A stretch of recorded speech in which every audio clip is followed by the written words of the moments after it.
Good morning friends. आशा करते हैं आप लोग बेहतर होंगे और आप लोगों की पढ़ाई भी अच्छी चल रही होगी।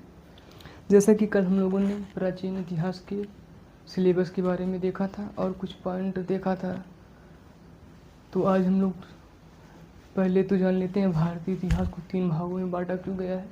तो आइए हम लोग देख लेते हैं भारतीय इतिहास।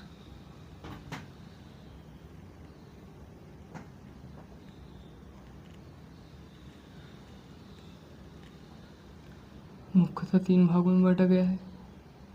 पहला भाग प्राचीन इतिहास,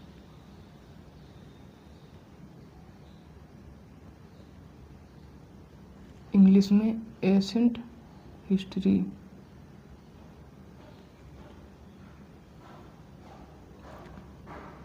दूसरा भाग मध्यकालीन इतिहास,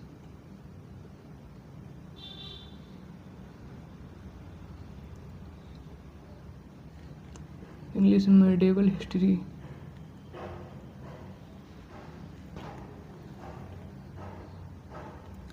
इसका तीसरा भाग आधुनिक इतिहास।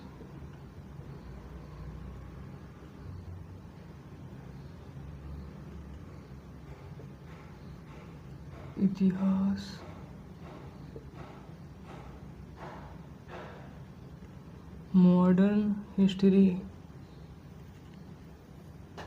इसका समय काल देख लेते हैं। मानव की उत्पत्ति से लेकर 700 AD तक।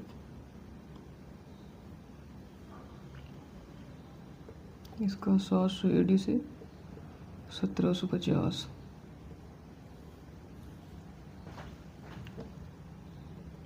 इसका 1750 से अब तक या 1947। तीनों इतिहास को किन कारणों से बांटा गया? कुछ बृहद परिवर्तनों के कारण, जैसे बड़े परिवर्तनों के कारण, बड़े परिवर्तन मतलब क्रांतिकारी परिवर्तनों के कारण बांटा गया है। क्रांतिकारी परिवर्तन, क्रांतिकारी परिवर्तनों में आ जाएंगे राजनैतिक परिवर्तन,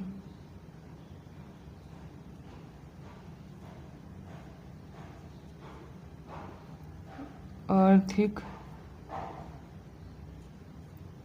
सामाजिक।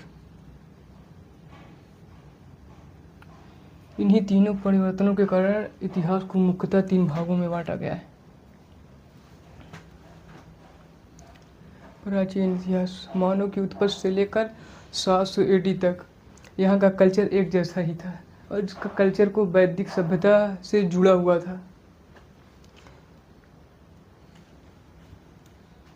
चाहे फिर यहाँ पर मौर्य शासन करे या हुण शासन करे, यहाँ का कल्चर एक जैसा ही था। फिर 712 AD में मुस्लिम आक्रमण हुए। 712 AD में सफल मुस्लिम आक्रमण।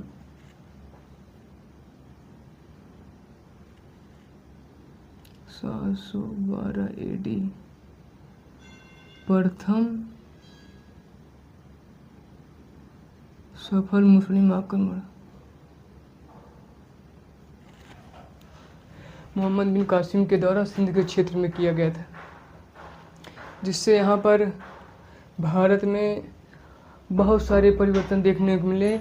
यहाँ पर मुस्लिम संस्कृतियाँ का आगमन हुआ, राजनीतिक परिवर्तन भी हुए, आर्थिक परिवर्तन भी हुआ और सामाजिक परिवर्तन भी हुए। यहाँ मुख्य रूप से मुस्लिम शासन ही था, इसलिए हम लोग इसे मध्यकालीन इतिहास कहते हैं। उसके बाद फिर यहाँ पर 1757 का युद्ध हुआ, प्लसी का युद्ध।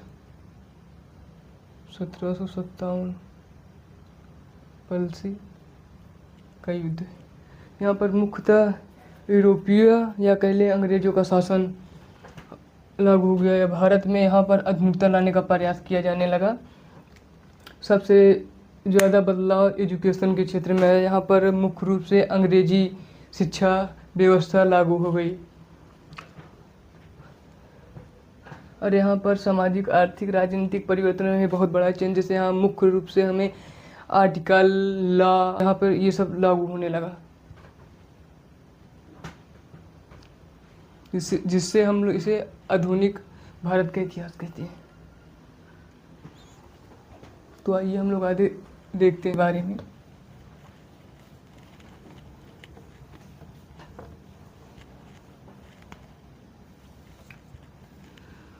तो आइए जान लेते हैं ये AD, BC,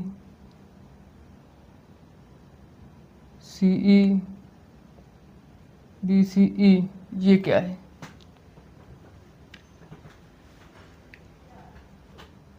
ईसाई धर्म के लोग मुख्यतः इसे BC AD कहते थे। BC का मतलब बिफोर क्राइस्ट,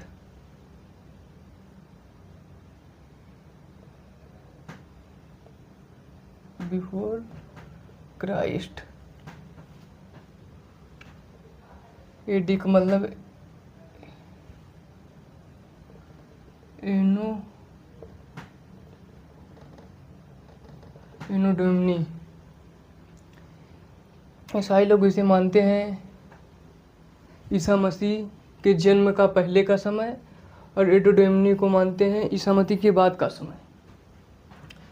जब नए इतिहासकार आए तो इसको, नए इतिहासकार को निरपेक्ष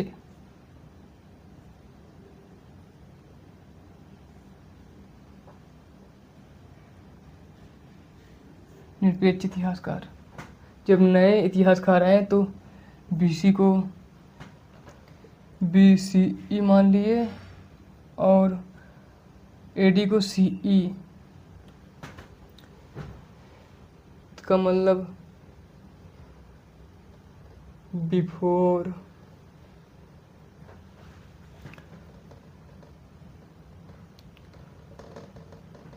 कॉमन एरा, इसका मतलब कॉमन एरा।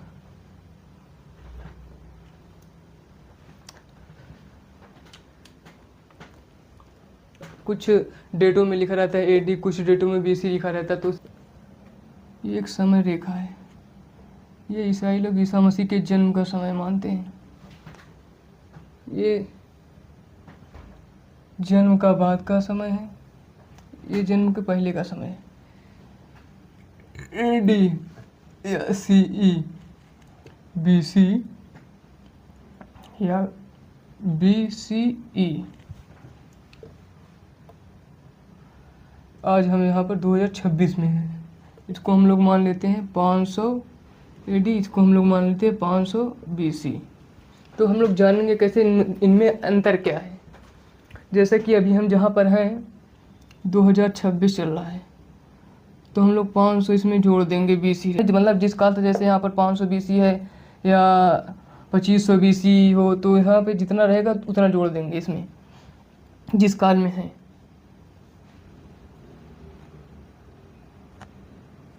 BC जैसे यहाँ पर होगा तो 2026 है, इसी में से हम 500 हटा देंगे। मतलब यहाँ पर जो डेट होगी AD होगी तो यहाँ पर घटा दिया जाएगा।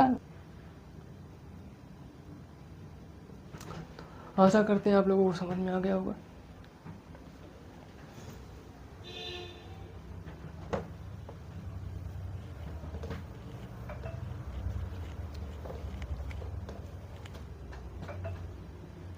उसके बाद हम देखते हैं स्रोतों के बारे में।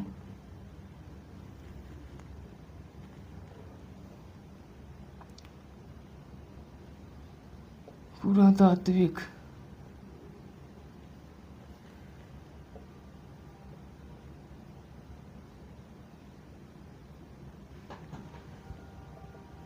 साहित्यिक,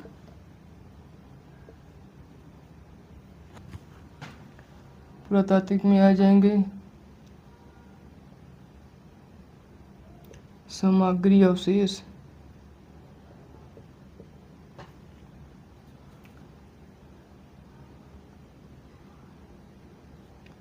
मिट्टी के बर्तन,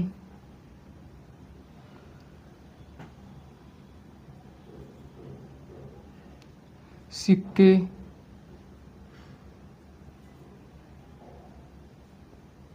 शिला लेख। इसमें आ जाएंगे धार्मिक ग्रंथ या धार्मिक कोई चीज़,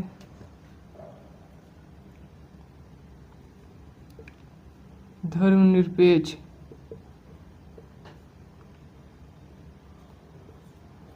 विदेशी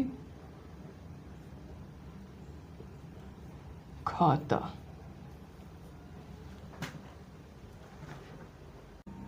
सामग्री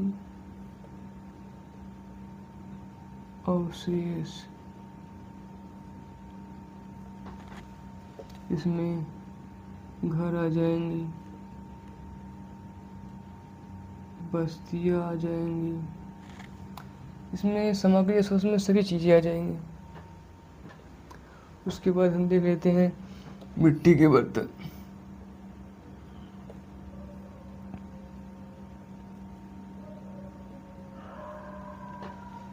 ये इतिहास का एक महत्वपूर्ण स्रोत है।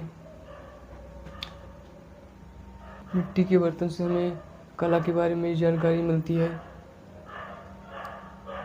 शुरुआत में यहाँ पर सामान्य बर्तन देखने को मिले, फिर उसके बाद धीरे धीरे गोल बर्तन, फिर बर्तनों में पेंटिंग करना, फिर उसके बाद बर्तनों में चित्रकारी करना इत्यादि यहाँ पर होने लगा। फिर उसके बाद हम देखते हैं सिक्के।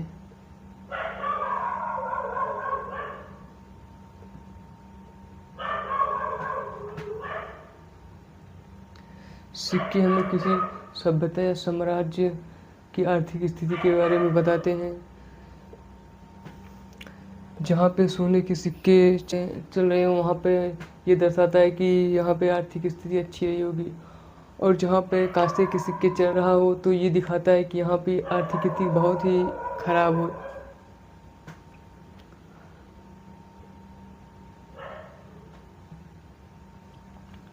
उसके बाद शिलालेख देख लेते हैं।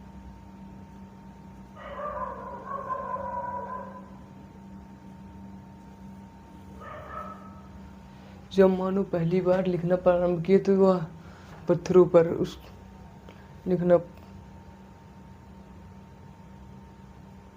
इसलिए इसे हम शिलालेख कहते हैं। उसके बाद फिर सिक्के पर लिखना, फिर उसके बाद धातुओं पर,